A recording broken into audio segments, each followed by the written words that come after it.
Real Madrid with, I think, the deserved victory overall, beating Napoli by 4-2. This is how the group then looks after those 5 games. So Real Madrid, it is perfect.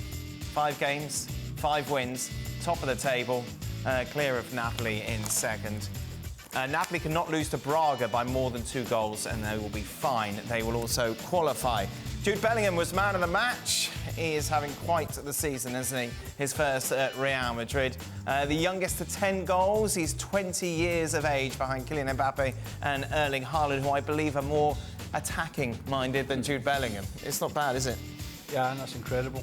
And it's not just the goals. You saw that pass there. Yes. And the way he's taken the goals, the header wasn't the easiest header, but he knew he had to go for the placement and the lob, but the pass for Joselu, you know, just early outside the boot. What more can we say about this guy? I mean, he's absolutely ripping it up. There is not a chance in his wildest dreams he could ever imagine going into a club of this magnitude with this pressure, which has dissipated somewhat because of the way he's playing.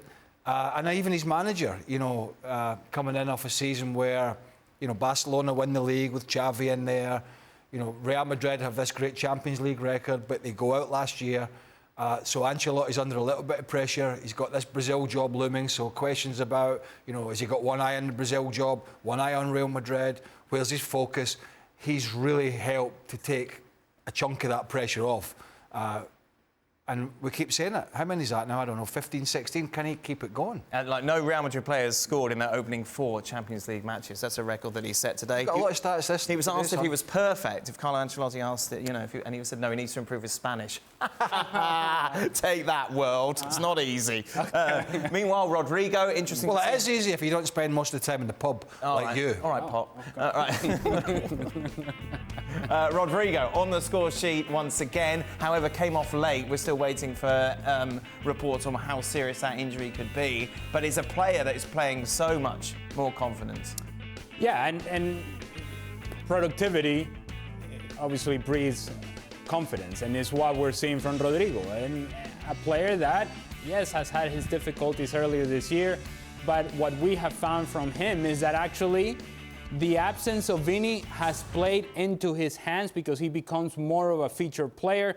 Usually we would see Vini on the left-hand side. We're seeing more of Rodrygo down the left-hand side, and to Craig's point, and he mentioned that over the weekend against Cadiz, cutting to the inside to his right foot, far post. What do we see today? Cutting again inside from the left, over to his right foot, far post, goal again.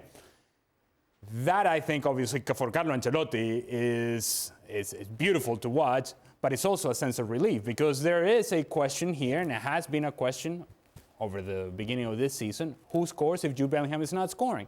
And Vinicius sort of had picked up some of that, but he got injured, and now they're looking at Rodrygo, and it's kind of like, but he hasn't been scoring all that much.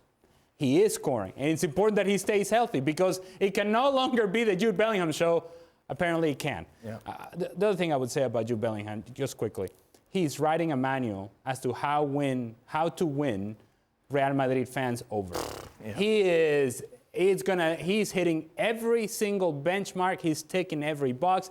Everything that you could ask for this guy to do, he is doing. And you know it's difficult, having worked at Real Madrid, to win those fans over. It's not an easy thing to do, and he has done it quicker than most. It has been amazing that this guy, 3 months in, they're treating him like a club legend. Yep. And that's the sort of treatment that he's getting, and it's only going to get better.